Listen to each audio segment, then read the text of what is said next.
يا نبي السلام عليك يا رسول سلام عليك يا حبيب سلام عليك. بسم الله الرحمن الرحيم. Assalamualaikum warahmatullahi wabarakatuh. Alhamdulillahilladzi hadana wa li hada wa ma kunna linahtadiya laula an hadanallah.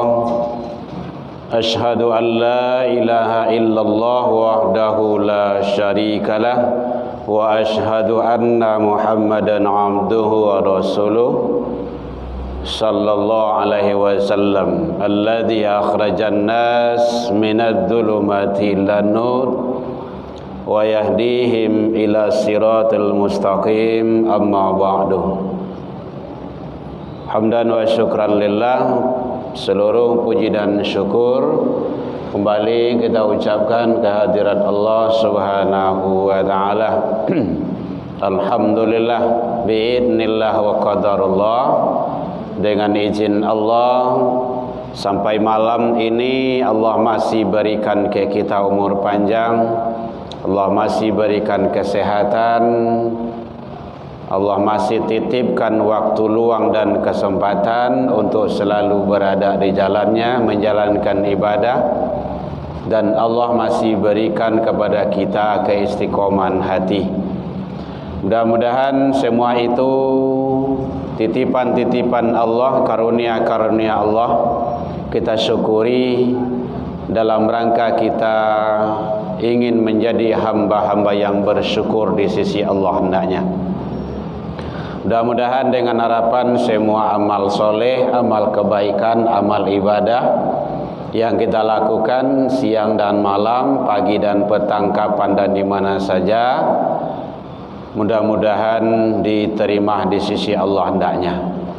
Selawat dan salam kepada Nabi besar Muhammad sallallahu alaihi wasallam. Allahumma salli ala Muhammad wa ala ali Muhammad. Yang sama kita hormati Bapak Ibu pengurus Musholah Quba yang hadir, Bapak Ibu jamaah kaum muslimin hadirin rahimakumullah. Melanjutkan kajian kita kemarin, bicara masalah yang berkenaan dengan najis di bulan Agustus. Karena najis itu adalah sesuatu nanti yang akan menghalangi kita dalam pelaksanaan ibadah. Jadi macam-macam najis sudah kita kupas cara pembersihannya. Mudah-mudahan kita bisa dengan sebaik-baiknya beribadah. Bapak Ibu hadirin kaum muslimin rahimakumullah. Juga sebelum itu kita sudah kupas masalah yang berkenaan dengan air yang digunakan untuk pelaksanaan ibadah. Macam-macam air. Jadi dengan sebaik-baiknya kita laksanakan tentu untuk pelaksanaan ibadah itu sendiri. Karena najis itu adalah sesuatu yang mengotori baik badan kita, pakaian dan tempat. Kalau itu sudah kena najis, kita tidak boleh lagi untuk melaksanakan ibadah, harus dibersihkan. Najis itu ada kemarin 3 bagiannya. Mukhaffafah, yaitu najis ringan, mutawassithah ringan, mutawassithah itu pertengahan, dan mughallazah berat.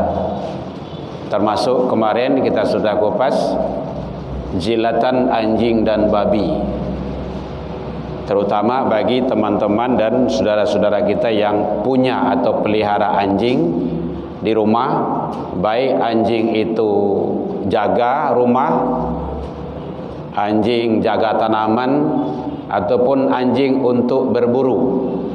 Termasuk bagi kepolisian kan ada anjing itu, anjing apa namanya itu? Hah? Tuh, anjing rider itu tetap statusnya sebagai anjing karena tidak berubah. Nah, kalau seandainya kita memang sering memegang atau kena jilatannya dengan anjing itu, maka kalau kita akan melaksanakan sholat, baik sholat sunnah ataupun sholat wajib, itu harus dibuang terlebih dahulu, disamak istilahnya itu, tidak boleh tidak. Nah, kemarin sudah sampaikan 7 kali dan 1 kali air campur tanah. Nah, kalau kita punya anjing, iya Pak. Jadi masalah anjing ini Ya. Ini kalau orang itu berburu ratusan banyaknya. Betul. Ada namanya Porbi, Persatuan Buru Babi. Ya. Tapi berapa kali dia dijilat tuh 1 hari itu sama anjing. Iya. Apa caranya dia membersihkan dirinya? Iya. Sebelum melaksanakan sholat, terutama sholat, berarti kita kan beruduk dulu. Nah, sebelum kita beruduk, kalau kita kena najis, apakah badan kita, apakah pakaian kita, atau tempat kita harus disucikan terlebih dahulu? Tidak boleh tidak, karena itu adalah bahagian daripada kategori najis berat. Biasa kali ataupun 2 kali atau 3 kali dijilik dan jiang tu, tetap sebelum beruduk disamak, istilahnya dibersihkan dulu, karena itu adalah najis berat. Jilatan anjing dan babi golongan najis berat, barik menurut awak. Nah, bukan ringan itu. Kemarin kan sudah kita contohkan, mungkin ada piring kita, dia makan anjing situ.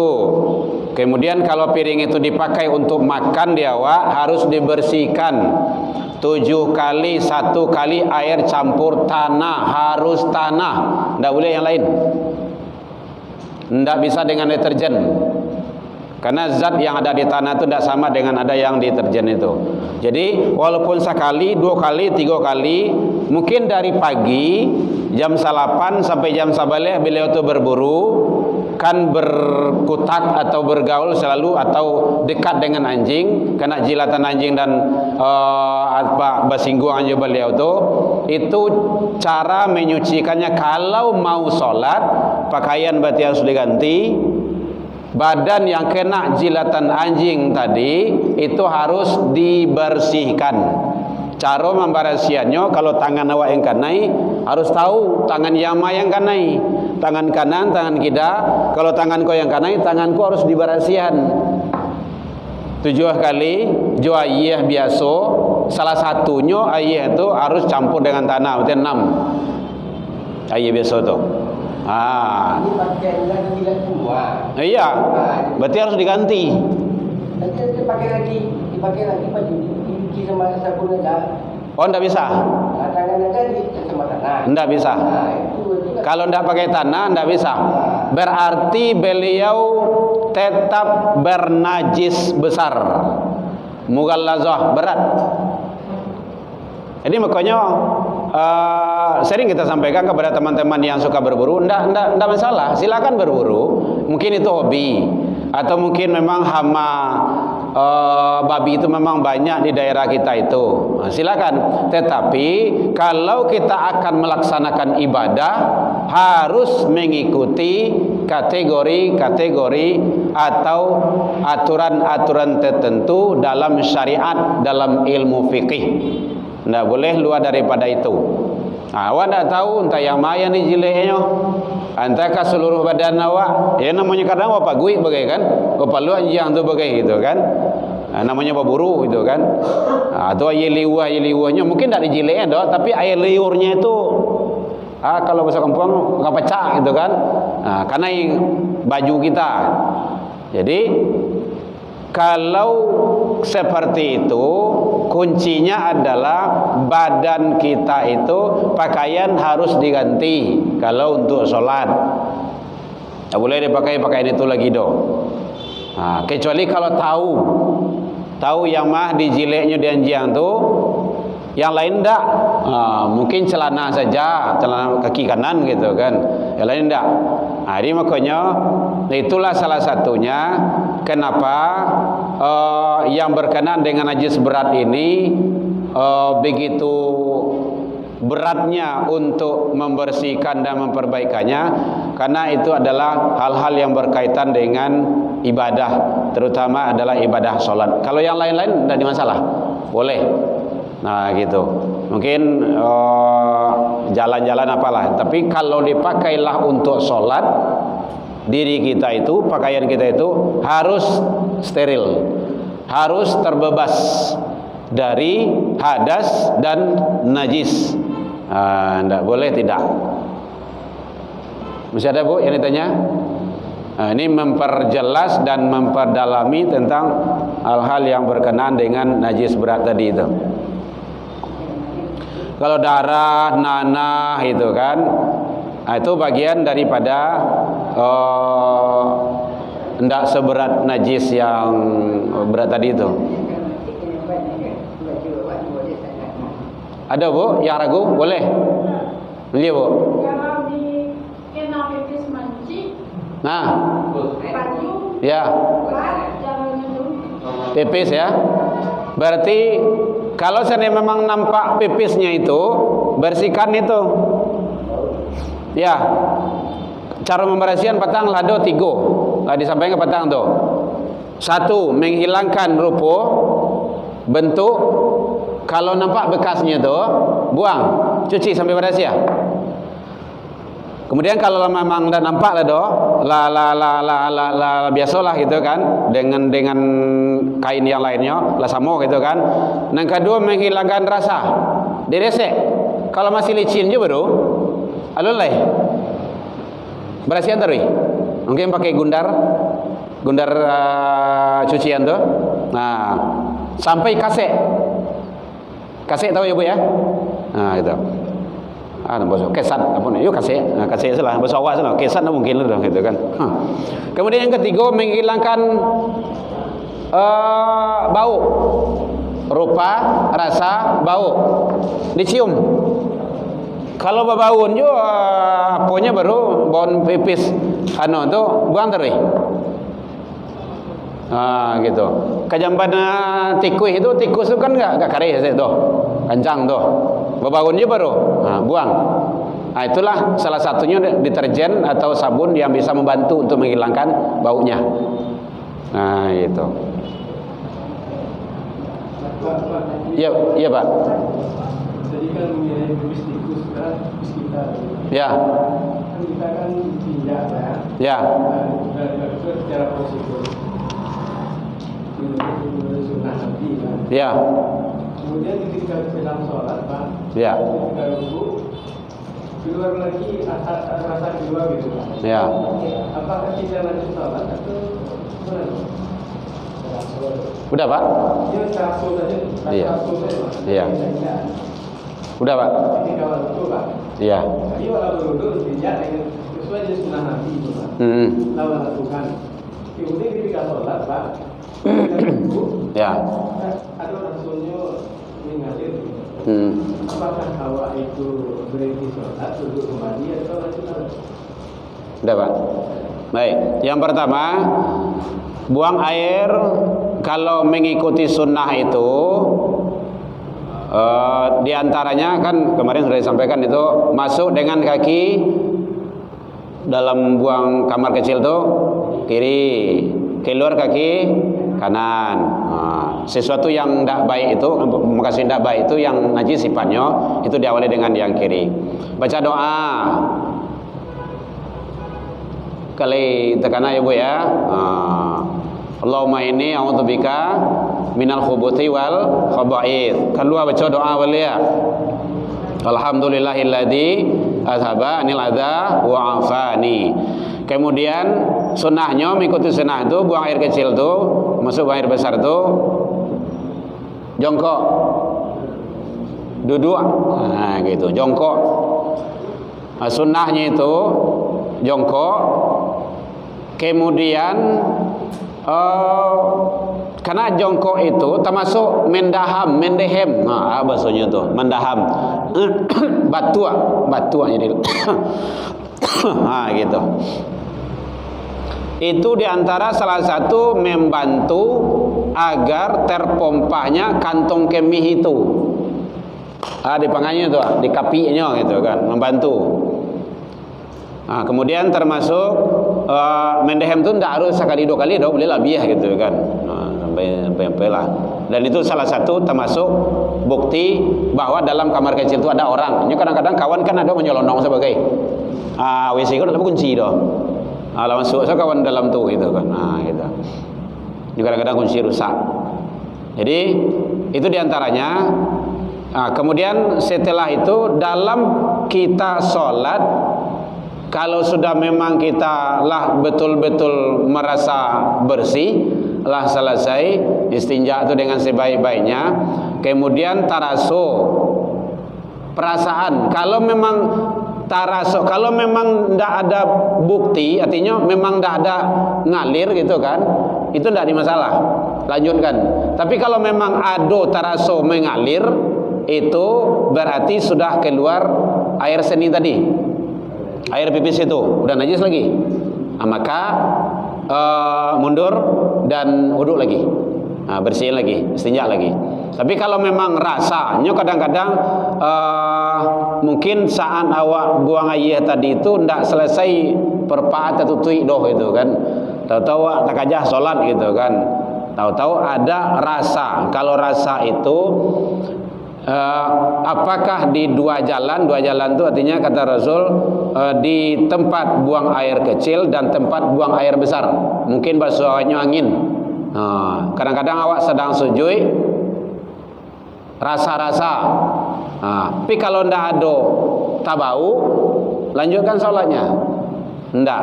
Berarti itu masih. Kadang-kadang strategi iblis mengganggu awak kok, apalagi kalau awak orang gaek kok banyak macamnya.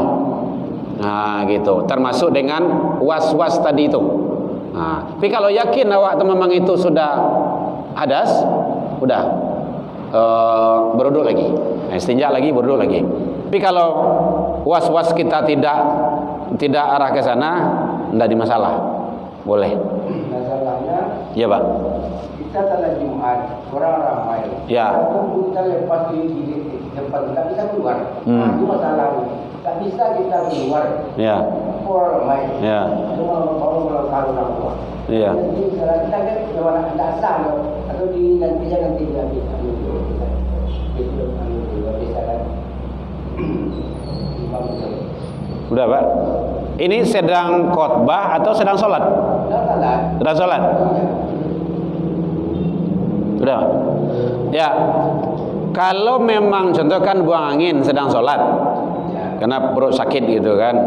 Kalau memang benar itu memang buang angin, kentut, buang angin, secara otomatis uduk kita sudah batal. Kalau uduk batal, itu tidak boleh lagi dibawa untuk sholat. Kalau dibawa juga, sholat kita tidak sah, karena sholat dalam keadaan tidak beruduk, karena udah batal tadi itu. Maka langkah bagi kita, kalau kita memang di posisi, contohkan di depan, depannya di mana? Dekat ke kiri atau dekat ke kanan? Jadi secara otomatis kalau kita lanjutkan saja sholat kita, yang jelas sholat kita tidak sah lagi. Langkah satu-satunya memang harus keluar, tapi tata cara keluar yang perlu diperhatikan. Kama dake dindiangnya, kalau tagak di siko atau tagak di siko, jangan ke situ keluar, tapi cari tempat keluar yang dekat.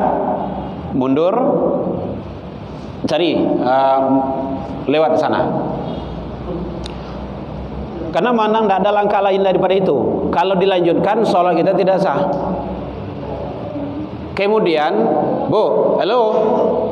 Kemudian, contohkan,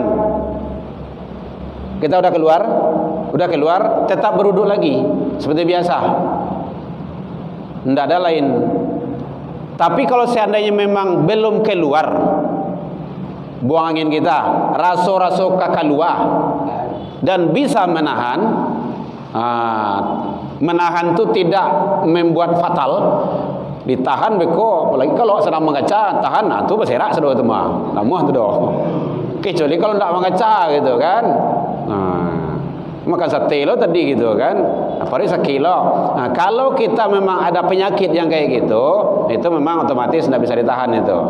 Tapi kalau bisa menahannya, mungkin rasa-rasa perut sakit ditahan, karena sholat kita sudah di ujung, itu dari segi hukumnya makruh.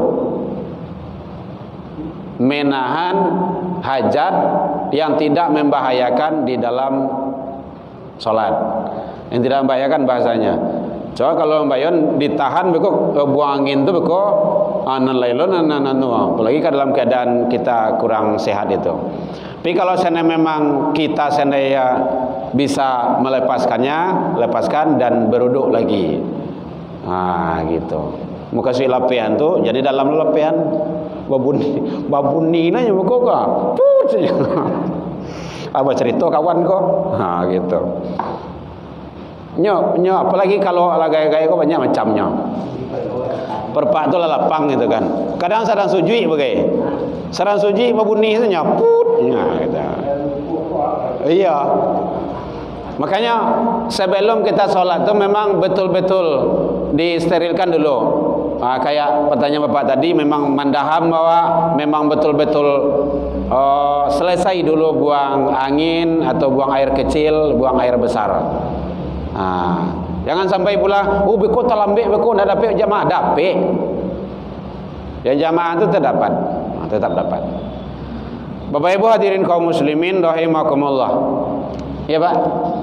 Jadi itu dari segi hadas kecil, ringan atau menengah dan besar sudah kita kupas, sudah kita jelaskan agar kita bisa melaksanakan ibadah dengan sebaik-baiknya.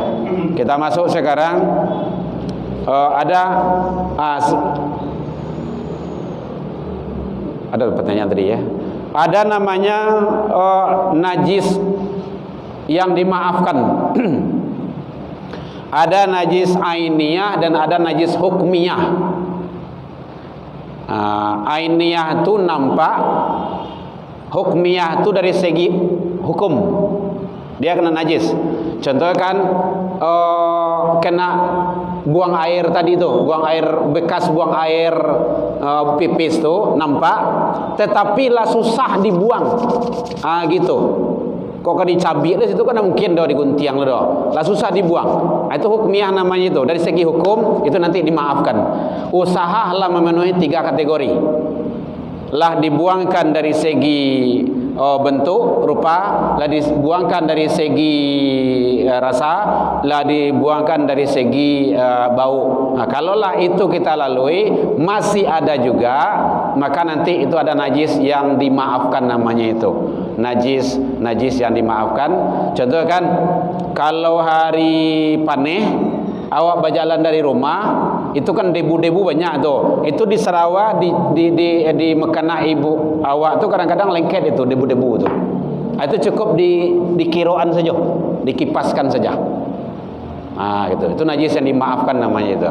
Dari segi hukum, dari segi hal-hal yang sifatnya yang itu tidak merusak dalam pelaksanaan ibadah kita.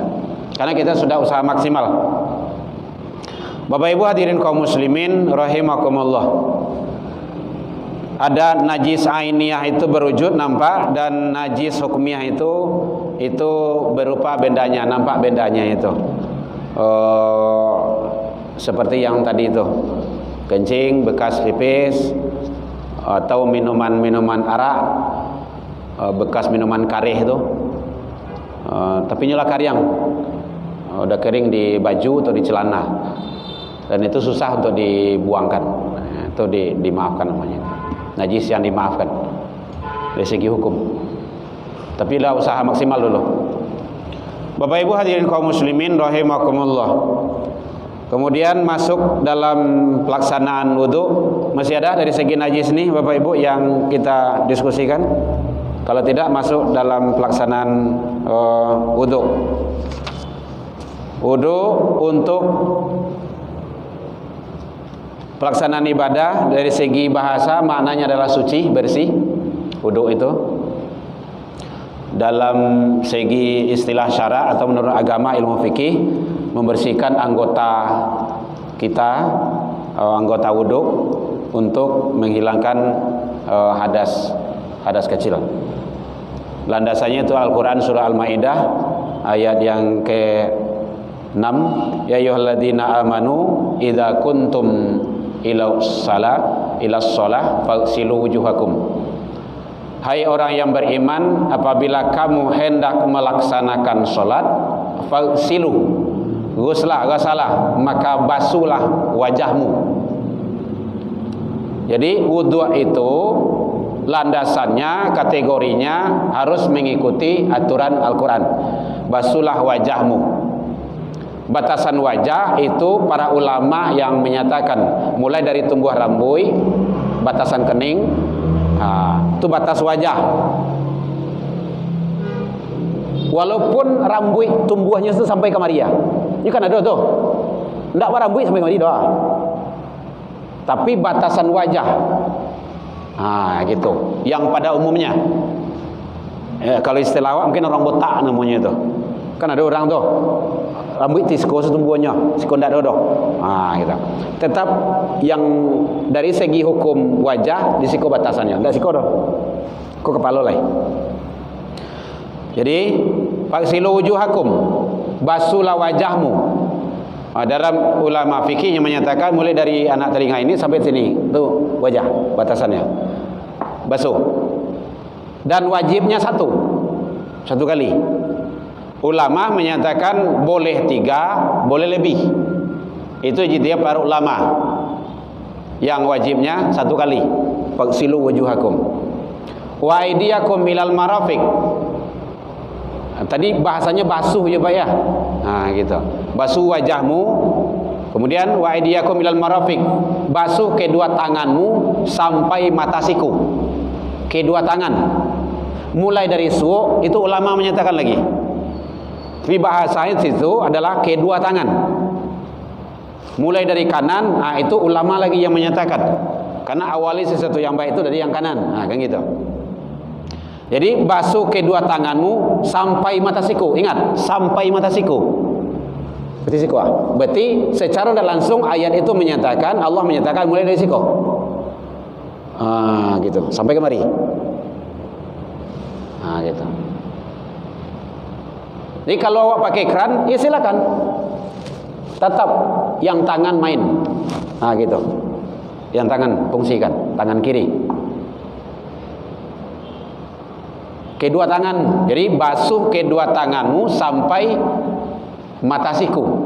Kalau labiah itu sunnah statusnya. Rencana labiah. Karena nanti kelebihan-kelebihan itu nanti akan menjadi sinar perhiasan di akhirat di sisi Allah bagi hamba-hamba yang berwudu. Nanti ada manusia-manusia yang punya perhiasan yang lebih. Tangannya itu bersinar. Kalau Rasul dalam kitab sampai dijelaskan, maaf, kadang-kadang sampai ke sini beliau, namanya kok ketiak. Gitu. Boleh. Jadi tidak boleh kurang. Sikosenya. Makanya hati-hati yang punya baju lengannya itu sampai. Ini kadang-kadang kan payah buka itu. Gitu. Apalagi kalau baju yang ketat-ketat tuh. Tidak bisa cukup sampai sini. Kalau ada anggota wudu yang tidak sempurna, berarti wudunya tidak sempurna. Kalau wudu tidak sempurna, ujungnya sholat nanti tidak sempurna. Itu caranya tuh. Bahkan dalam suatu hadis ada Rasul menyampaikan, ada melihat seorang sahabat dia berwudu tergesa-gesa, akhirnya membasuh kaki itu sampai anak tumit belakang kakiku tidak basah karena ia wuduk. Kan nanti bahasa kan ada di sana wa arjulakum ilal ka'bain kan gitu kan. Basuhlah kedua kakimu sampai mata siku. Bagian belakang kau tidak basah doh. Akhirnya Rasul menyampaikan kaki yang tidak basah oleh anggota air wuduk, maka itulah yang akan dikejar oleh api neraka. Celakalah, kata Rasul, kaki-kaki yang tidak basah oleh air wuduk tak kala dia wuduk. Makanya membasuh kaki itu basuh di situ kan sampai mata kaki. Kalau sampai mata kaki berarti mulai di siku sampai ke belakang. Maka awasi di belakang tuh. Jangan sampai indah. Nah, jadi warjalakum ilal ka'bain wamsahu biruusikum, sapulah kepalamu. Nah, itu bahasanya kepala, bukan rambut.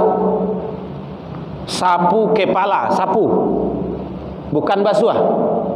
Nah, ini beda tuh. Kalau basuh tahu saya lawak membasuh. Nah, membasuh. Tapi sapu, menyapu.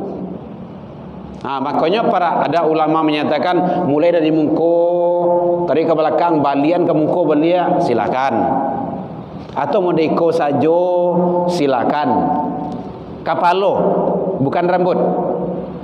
Rambut ndak barambut, kapalo tetap dibasuh, disapu. Karena di situ bukan rambut yang disuruh. Kalau rambut, mudah ibu-ibunya ujung basuh tu stay. Enggak, tapi harus kepala. Nah, gitu. Hah?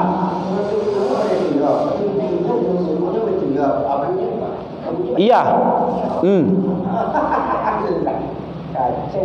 Tapi tidak harus di balian doh. Tapi balian tadi itu tuh teknis dan ijtihad para ulama, para imam. Cukup begini saja. Nah, gitu. Bilangan 3 kali itu terserah, nampak kok kapalo. Tu ah. Ma kapalo. Siku jadi jo. Kan kapalo itu. Terserah. Tetapi bahasa di situ yang bagusnya wamsahu biruusikum, sapulah kepalamu. Maaf dibuka ya Bu ya, Anda bahar kan? Maka ada ulama yang katakan gini. Boleh, perempuan juga enggak apa-apa. Kan apa salahnya? Kan kepala awak, kepala kawan mah. Boleh. Kalau laki-laki kan rambut pendeknya. Nah, gitu. Dia rambut enggak berambut tetap disapu kepalanya. Karena bahasa di sana bukan membasuh rambut, tapi kepala. Agar tidak salah pula dalam pemahaman kita. Karena wamsahu biruusikum wa arjulakum ilal ka'bain. Kalau 3 kali, itu bilangannya lagi itu. Boleh 3 kali, boleh lebih. Kalau menurut Imam Malik itu cukup sekali saja. Kalau memang kita sudah betul-betul merasa itu udah sempurna. Imam Syafi'i rata-rata kan mazhab di daerah Melayu di Indonesia dan Singapura, Malaysia itu kan Syafi'i makai 3 kali. Nah, boleh. Lebih juga boleh, tidak apa-apa. Wa arjulakum ilal ka'bain, membasuh kedua kaki sampai mata kaki. Jadi kalau merujuk kepada Al-Qur'an, yaitunya daripada rukun wudhu hanya 4. Basuh muka, menyapu kepala, masuk tangan, kedua tangan sampai siku, menyapu kepala, basuh kaki. Itu rukun. Nan rukun itu tidak boleh tinggal. Itu sudah dikatakan sah. Telinga itu sunnah. 3 kali itu sunnah. Baca ta'awuz itu sunnah. Baca doa itu sunnah. Setiap wudhu itu baca doa, setiap membasuh tangan, kumu-kumu ini hidung itu sunnah. Sempurna sunnah itu adalah untuk menyempurnakan yang lebih. Tapi kalau yang rukun itu saja sudah sah. Tentu awak ingin yang lebih ya. Itu gitu. Tapi kok jangan aneh, bujan disalahan belum kok. Telingo bahas. Sunnah. Oh, teknis membasuh telingo kadang-kadang dari rambut langsung ke telingo boleh, silakan. Nah, gitu. Oh, cik saya dulu jadi. Nah, gitu enggak apa-apa. Bapak Ibu hadirin kaum muslimin rahimakumullah. Ada yang tanya boleh? Ibu, boleh silakan. Karena wudu itu kita pergunakan terutama adalah untuk pelaksanaan sholat, baik sholatnya sholat wajib ataupun sholat sunnah. Beko mentang-mentang sholat sunnah kok ndak wudu kok dok? Ndak aja dok. Kalau baca Al-Quran berwudu dulu itu adab lagi itu. Ya. Kalau zikir harian pun Iya, wudu adab lagi itu. Ndak wudu ada di masalah, boleh. ya sambil memasak pun Boleh. enggak bodoh. Boleh, tidak ada masalah, boleh. Ini terutama kepada ibadah yang mahdhur. Termasuk itu tawaf. Harus berwudu. Makanya dijago mana karena sampai wudu jauh ah. Ya, sampai wudu jauh lo ke bawah lah, menurun lo. Pakai eskalator lo ke bawah. Ndak lo cik eskalatornya dua lo, gitu kan. Jadi makanya jaga kali wudu. Agar wudu kita itu jangan sampai rusak gitu kan. Insyaallah kalau di sana ibadah sudah ibadah bagus itu. Bapak Ibu hadirin kaum muslimin rahimakumullah. Syarat sah wudu Islam. Boleh Pak, silakan minum Pak. Menyampaikan saja gitu kan. Kalau ada yang bertanya boleh. Jadi kalau ingin sah wudu kita syaratnya harus Islam. Oh, kalau orang-orang yang di luar Islam wudunya silakan. Apakah sah? Enggak. Tidak dalam kategori Islam itu. Mumayyiz itu yang sudah dianggap anak-anak itu sudah baligh dan berakal. Oh, tidak berhadas besar. Nah, itu tadi. Jadi makanya sebelum berwudu bereskan hadas tadi itu dulu. Jilatan anjing, babi gitu kan, ataupun yang lain-lainnya, darah yang mengalir. Kemudian dengan air yang suci, lagi menyucikan. Kalau tidak dengan air suci, wudu tidak sah. Makanya perlu. Tidak ada yang menghalangi air sampai ke anggota wudu. Hati-hati kalau awak mungkin bakal ajo pakai cat. Kalau cat itu menutup melampu harus dibuang dulu. Mungkin karajo mencat apa wak gitu kan? Atau kalau di kampung-kampung karajonya karet itu kan tertutup tuh. Atau perempuan yang pakai kutek-kutek tuh, hati-hati itu. Kalau ada anggota wudu yang tertutup, air wudu tidak sampai, wudunya tidak sah. Enggak. Kalau kutek itu menutup. Nyodok ini kok yang apa inai namanya kan? Yang boleh, tidak ada masalah, menyatu dengan kuku. Makanya kutek itu ulama tidak membolehkan. Kutek itu kan menempel tuh. Ditempel kayak tim X. Nah, tidak boleh sebenarnya tuh. Harus dibuang dulu. Kalau kita mau sholat ke wudu. Baca buangnya bisa dengan spiritus bisa. Bensin bisa. Harus dibuang. Yang penting ada yang menutup lah, yang menutup anggota wudu sampai air ke dalamnya. Kalau itu insaplas itu sampai iya dalamnya Pak ya. Sampai iya. Boleh, tidak salah. Yang penting tidak menutup. Jadi tidak ada air yang menghalangi sampai kepada anggota wudu tersebut. Bapak Ibu hadirin kaum muslimin rahimakumullah. Itu yang berkenaan dengan syarat sah daripada wudu kita. Sudah kedengaran azan. Masih ada yang ditanyakan, Pak? Besok kita masuk pembahasan berikutnya. Ya.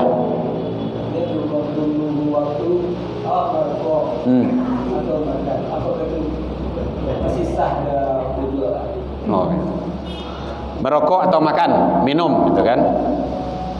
Kalau dirujuk kepada yang membatalkan wudu, tidak.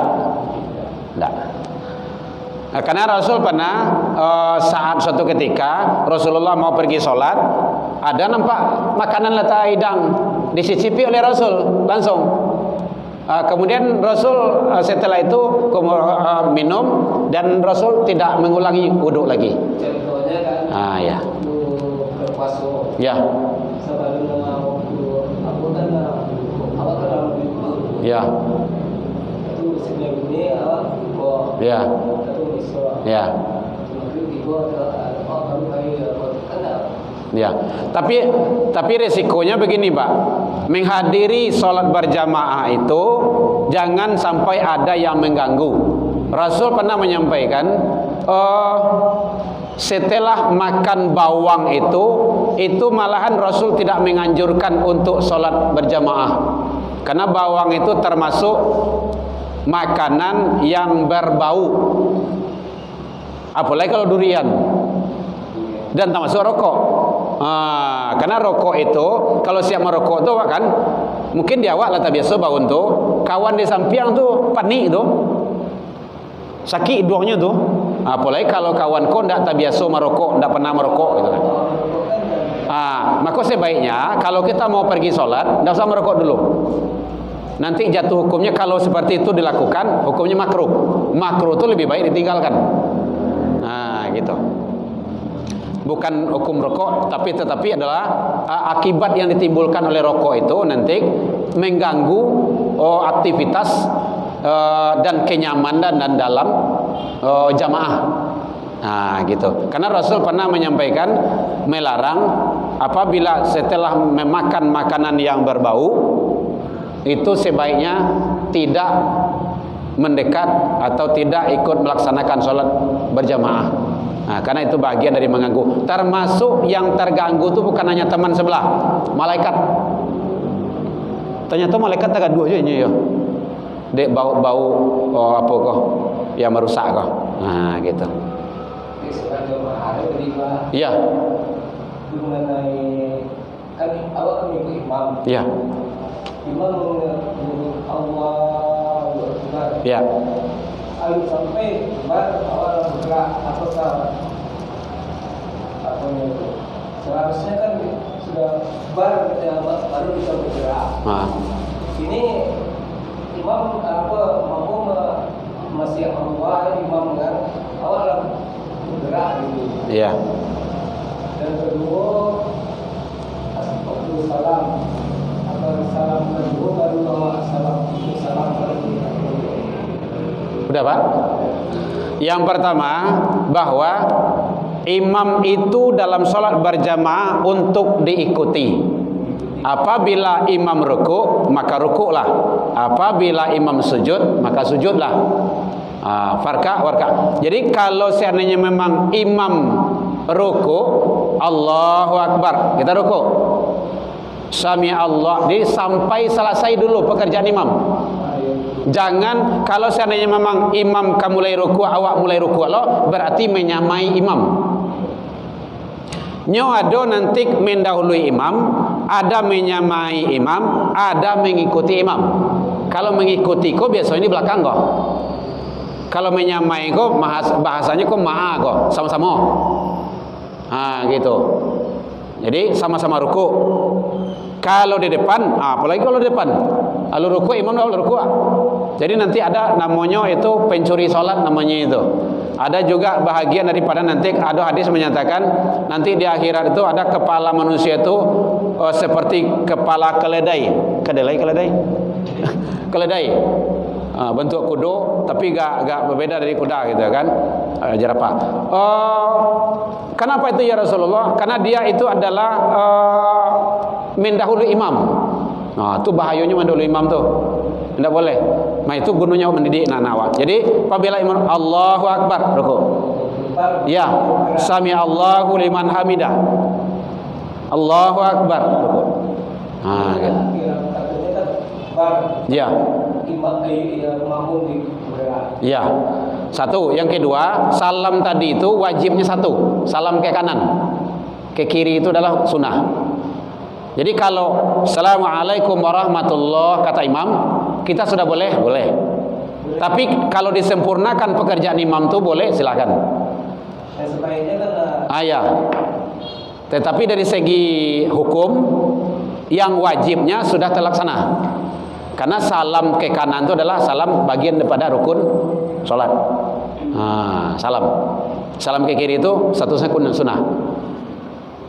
Iya Pak? sudah salam kedua. Iya, boleh. Tuh, lebih bagus. Dua tadi ya Pak ya. Baik, demikian saja. Mohon maaf Bapak Ibu, mudah-mudahan kita selalu istiqomah dalam menjalankan ibadah, ketaatan kepada Allah. Semoga Allah terima dan ijabah ibadah kita di sisi Allah. Demikian saja, walaupun minkum ila liqa fastabiqul khairat. Assalamualaikum warahmatullahi wabarakatuh. Nabi salam alaika ya Rasul